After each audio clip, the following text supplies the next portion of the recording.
สวยโหหั่นล่ะเมื่อวานนี้วันหยุดตื่นแต่7:00 นเมื่อวานนี้ก็จักตื่นมายังมื้อนี้ไปโรงเรียนจิ8อันมื้อนี้ก็สิ9 โมงแล้วเนี่ยอุณาลุกไหมลูก8:33 นาทีแล้วลุกขึ้นไหมโรงเรียนเข้า9 โมงเช้ายังอยู่บ่อนนอนอยู่กอดเข้าไปน้องเน่านะกอดไปน้องเน่ามันนะน้องเน่านี่ก็เฮ้อนะลุกไหมลุกไหวมันสวยอะไรบ่ไปโรงเรียนน่ะบ่ไปแม่นบ่ไปไอ้สิเป็นควายวะเป็นมักควายน่ะเป็นบ่บักฟาโลเคเดสฮะบุฟฟาโลเคเดสsi y gente no se va a escuela tienenบักฟาโลเป็นควายอยากเป็นบ่ลักควายน่ะฮะผู้ใดบ่ไปโรงเรียนเป็นควายเป็นบ่ลักควายน่ะแต่ว่าควายบ่ได้โง่เด้อคนนี่มันสิโง่น่ะบ่เกิด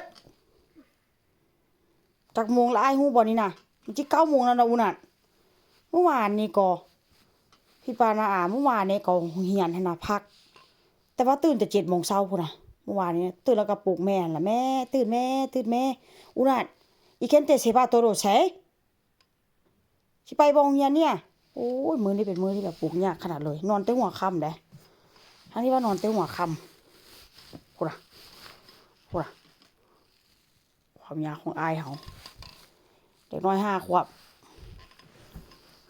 บหนัก27-28 กิโลลุกขึ้นนั่นลุกขึ้นไหมลุกขึ้นไว้ไปโรงเรียนไปบ่โรงเรียนน่ะ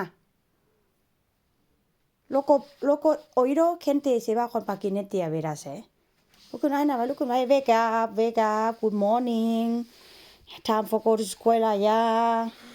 time to go school ya time to go school ya is going time to